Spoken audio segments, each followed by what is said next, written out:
In the Israeli elections, Prime Minister Netanyahu stumbles, but still musters enough support to govern. But is the election a rebuke for his hardline policy towards the Palestinians? Well, hello and welcome to The World This Week with me, Phil Rees. Benjamin Netanyahu hasn't started to cobble together a governing coalition, and he has a month to do this under Israeli law. But it already appears that the success in the polls of a former talk show host may soften the roughest edges of the Israeli Prime Minister's right-wing coalition. Will this have any effect on a peace deal or the plight of the Palestinians? Now, that's our first discussion today. In part two, David Cameron revives the language of 9/11 as he talks about an existential threat from al-Qaeda that will, quote, require a global response that will last decades. Has he ever reacted to the attack on the gas plant in Algeria? That's in about half an hour. Now, we start in Israel. Tuesday's general election gave Prime Minister Netanyahu's right-wing and religious bloc, we think about half the seats. We think it's been counted as 61 today out of 120 in the Israeli parliament, the Knesset. But it wasn't the massive swing to the right that some polls had predicted, and a surprise winner was a TV presenter, Yair Lapid, whose centrist party won 19 seats. Even if his electioneering had focused on bread and butter issues, his party is committed to a two-state solution. Many now expect Netanyahu to try to put together a centre-right coalition that includes Lapid. Here's Emily Churchill. They weren't expecting to be celebrating this hard. But these supporters of Israel's Yesh Atid, which means there is a future, got a pleasant surprise after Tuesday's elections, where the centrist party came in unexpected second place. It had been thought that Israel's elections would see a rise in the power of religious and ultra-nationalist parties. But in fact, Israel's 120 parliamentary seats have been split equally between the right-wing and centre-left. The results were a disappointment for Prime Minister Benjamin Netanyahu, whose party Likud, in an alliance with the ultra-nationalist Yisrael Beitenu, or Israel is Our Home, only narrowly scraped a win. Netanyahu was expected to remain Prime Minister and to form a coalition government, which will almost certainly include Yair Lapid, the former TV personality who's now leader of the centre party, Yesh Atid. There's talk that Lapid may become a kingmaker with the power to make or break decisions in the new parliament. But what will this mean for the Palestinians living under Israeli occupation? Lapid has spoken out in favour of resuming talks with the Palestinian Authority, but has yet to make any hard and fast commitments about negotiations. There's little hope among the people here in Ramallah that the political shift in Israel will bring any change for them. راح يزيد مستوطنات، راح يزيد الوحدة السكنية اللي بيعملوا فيها، راح يضيقوا على الشعب أكثر. زي دائما يعني مش حيتغير شيء جديد، دائما للأسوأ. نفس الشيء، قتل ودم وخراب وضيق على السلطة. كل واحد. And their political leaders agree. Senior officials from both Hamas and the Palestinian Liberation Organization said they're pessimistic that a new government led by Netanyahu will bring an end to settlements and the granting of Palestinian rights any closer. Emily Churchill, Islam Channel. Well, I'm delighted to have in the studio Paul Usiskin, the former chair of Peace Now UK, the Israeli group that seeks compromise with the Palestinians. And two guests on the phone, Shimri Zameret from the movement Real Democracy, and that's a movement that encourages Israelis to give their votes to Palestinians in the West Bank and Gaza in order to protest against the undemocratic nature of Israel.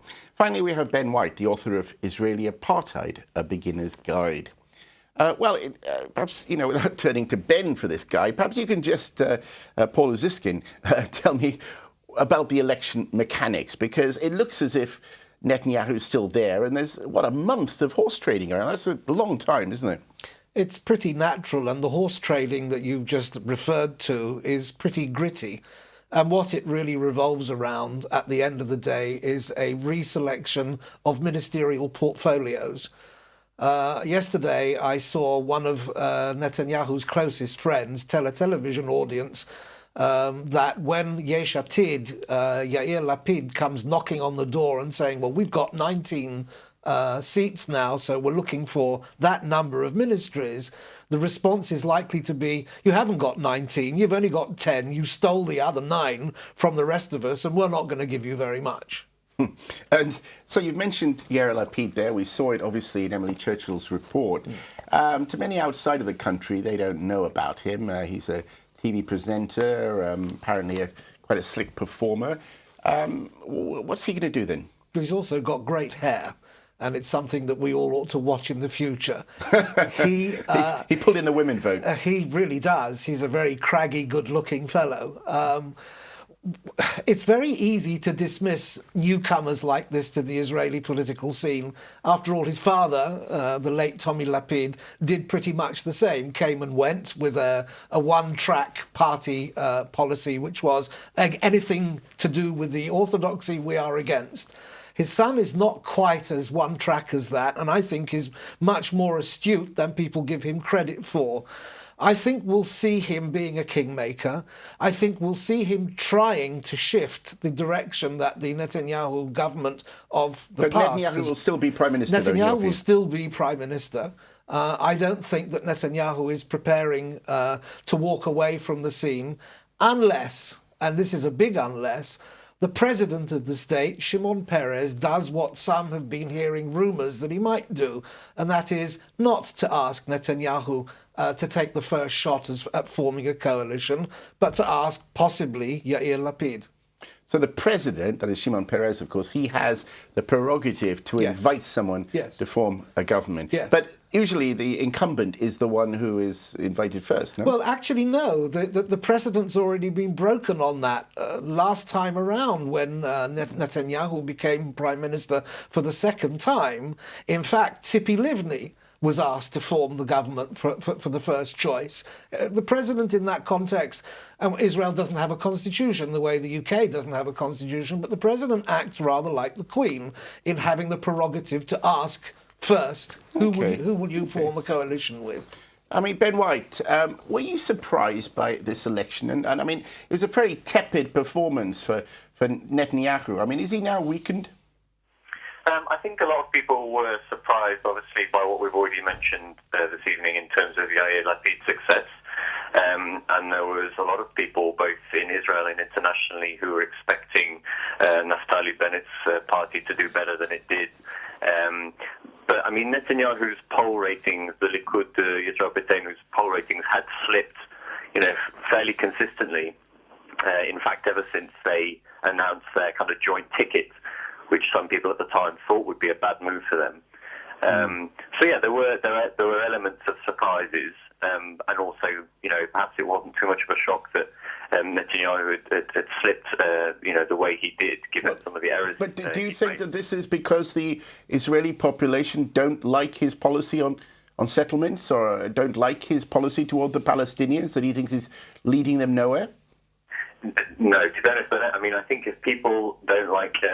if people were voting, quote unquote, against Netanyahu, then it's really for domestic socio-economic issues as opposed to anything to do with the Palestinians. And on that issue, actually, it's quite important to point out that it's quite mistaken to put someone like Yair Lapid as quote unquote centre-left, with the caveat, of course, that even the centre-left in the Israeli context is not a grouping that affirms international law or any of the other basic norms.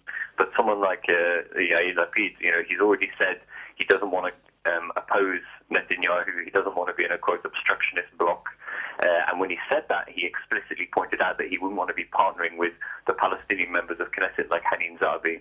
He made an election trail speech from Ariel, one of the major colonies in the West Bank, talking about how the major colony blocks in the West Bank will always be part of Israel.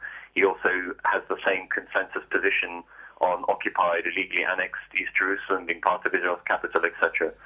So it's there's the sort of misleading impression that the Knesset was kind of split 50-50, even with today's adjustment between the so-called right and centre-left.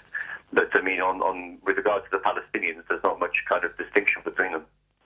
Well, I mean, Shimri, Zameret, let me bring you on that. I mean, would you agree with Ben White then? I mean, obviously some people here, some commentators around the world have felt that perhaps Netanyahu's policy on settlements, his effective unwillingness to talk to the Palestinian Authority, or at least not in the terms that they want, that this is now something that he'll have to readjust his policies. I mean, is that just wishful thinking?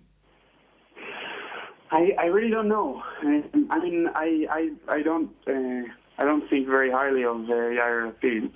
I do think that maybe we'll see certain changes. I wanted to also correct something that you said before. The chances that somebody said there before, I think the chances that Netanyahu won't be the one, won't be the prime minister are very low, because President Peres has to get him to be the one deciding who's going to get into the government. Well, okay. Well, we'll perhaps address that question in a minute. But I just want to put to you again, though. I mean, does this reflect any shift in Israeli public opinion toward the Palestinians? I suppose that's the basic question, because for the best part of 2 decades now, we've seen public opinion become hardened. We've seen, in a sense, a move to the right towards the religious parties, towards intolerance, towards, in a way, not seeking a fair or any kind of genuine two-state solution. Does this reflect any reconsideration of that? I wouldn't say so. I mean, I think I would agree. I think that it's more about kind of the social protests that happen. It's more about the economy. I think there's also people in Israel are quite scared right now. I mean, with the Arab Spring in Egypt and in Syria, I think they're scared of the changes. And when people are scared, what they tend to do is to want somebody strong that would protect them.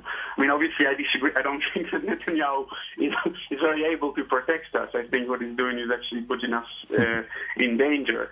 But I think it's very normal for people to react in that way. So you do see, I mean, especially in the last couple of years, you do see kind of a shift to the right, to a kind of more hawkish type of politics. But on the other hand, I think what Yair Lapid does represent is kind of a shift to a civil discourse, or to a discourse that is more focused on civil issues rather than on security. And that's actually a good thing, because I think if the left is ever to be able to establish a coalition and to set the government in Israel, it would be because we managed to shift the discourse towards those kind of issues. Yeah, well, let's put that to Paul Usiskin. I mean, that's actually a very valid point from Shimri Zameret there, isn't it? That in a way, this guy's a kind of more like a Western politician. He's not part of any either revolutionary movement in the past and the generations of politicians there, or those in Likud who see their identity really almost in terms of their relationship to the Palestinians as, in a way, being in a position of strength. I mean, people may recall pictures of Netanyahu at the Wailing Wall with members of the IDF. That was his platform, whereas now we've got a kind of more normal platform, if you will, similar to other, democracies. Firstly, I don't ever think that the Israeli democracy is like any other democracy, nor do I think it's normal. I think Israel, I'm an Israeli citizen too, we have a long way to go before we can sit back and be complacent about our democracy as compared to any others. Secondly, Yair Lapid has played several cards, and I think the most important one for the middle class of Israel, to which he appealed, and it's a kind of a hangover from his late father's stance, is that there must now be a universal national service. There can't be any get-outs, and he's pointing directly at orthodoxy.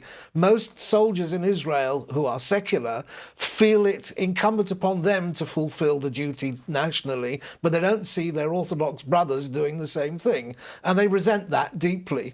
The law that enabled Orthodox Jews not to do army service expired in August.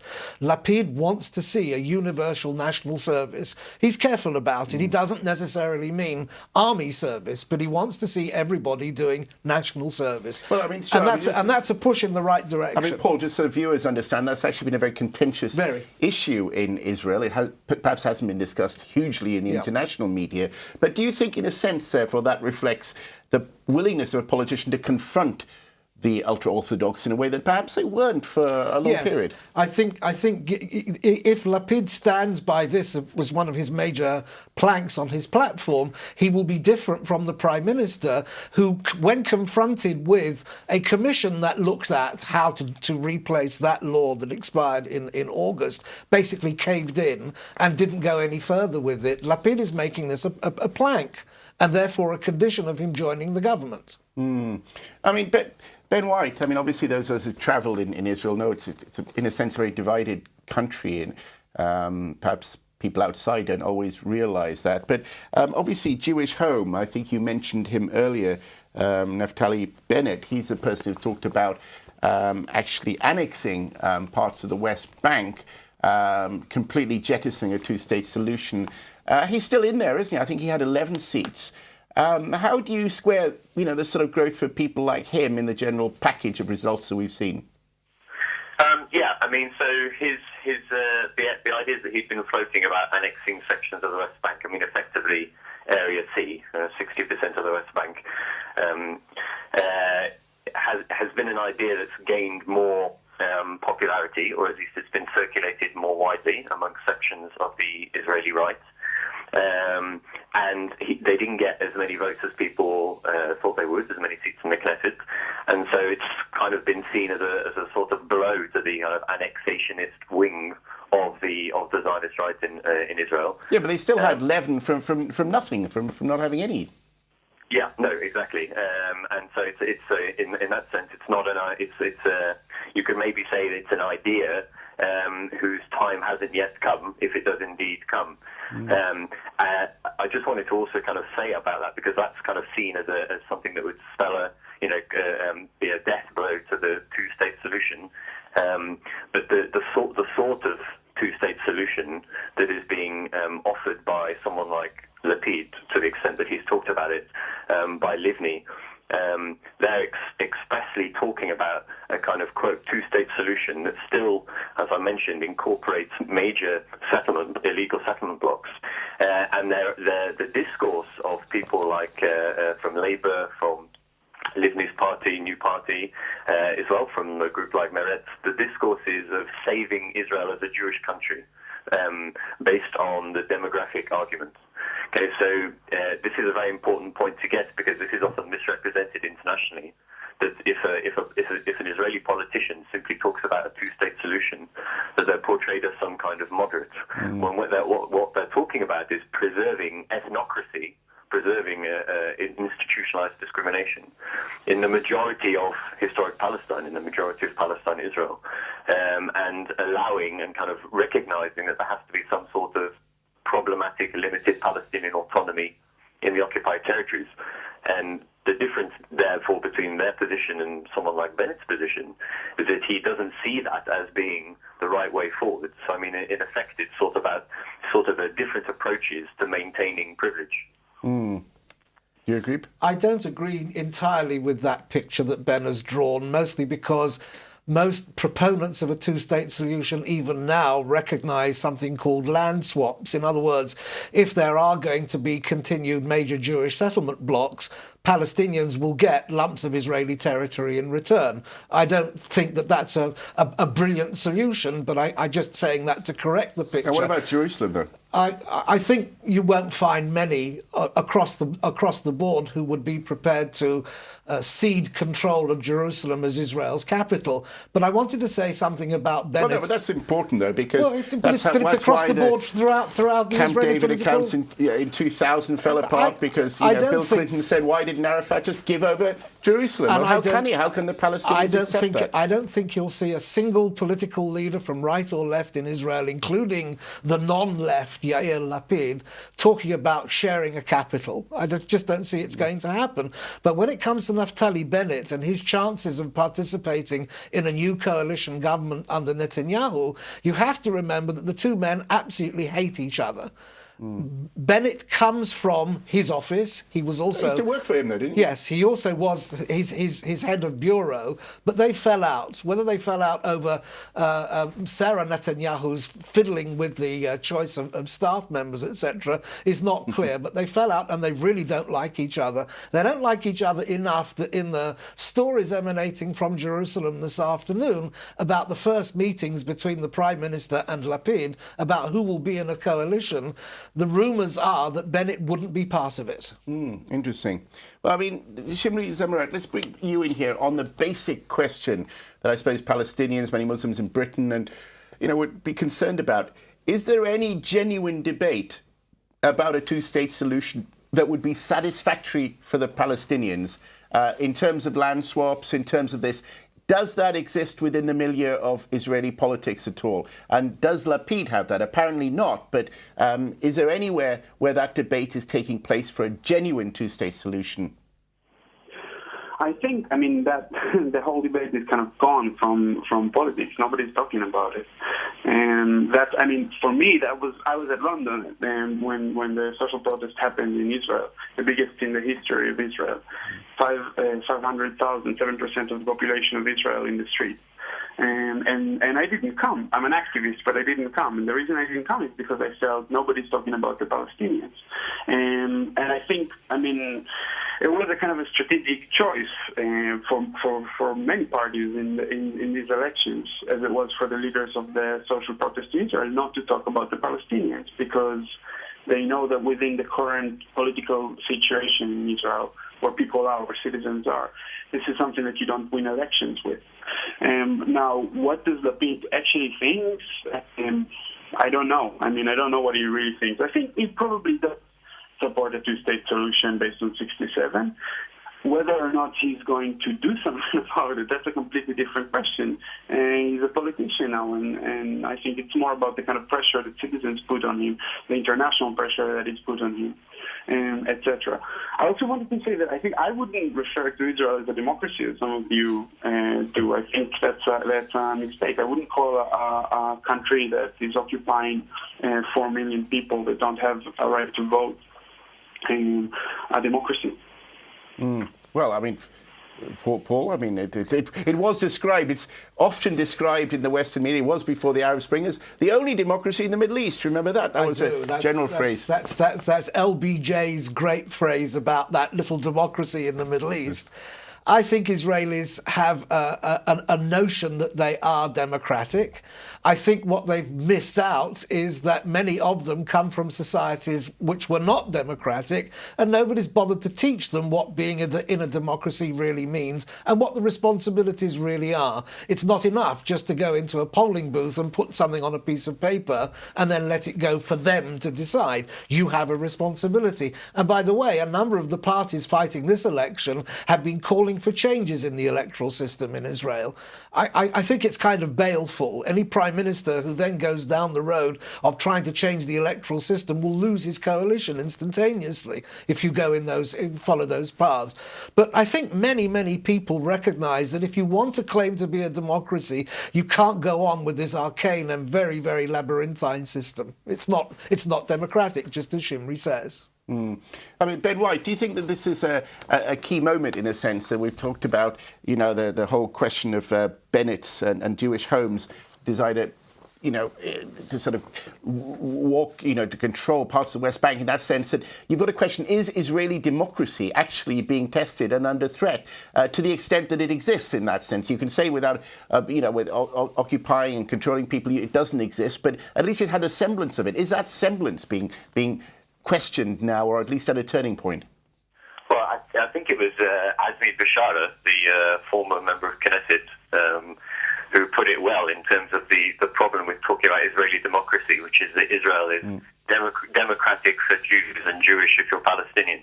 And that's the central kind of issue when you're looking at Israel and assessing its democratic credentials or not, because it's not just the fact that they have ruled, imposed a military regime over millions of Palestinians since 1967. The majority of the state's existence, it's been ruling militarily over Palestinians. That's not the only problem. Okay. From 1948 onwards, it's been imposing racist legislation against its own Palestinian citizens. I think it's a bit rich to talk about Azmi Bishara. He's a product of the Israeli democratic sorry, gentlemen, system. I do apologise. Discredited. We've run out of time. We're coming to a short break. Thanks to all our guests. Thank you, Ben. Stop you there, but we had to stop. In part 2, the gas plant attacked in Algeria arrives talk of another war on terror as French forces expel Islamist fighters from towns in central Mali. What's really happening in the Sahel? More in a few minutes. Stay with us.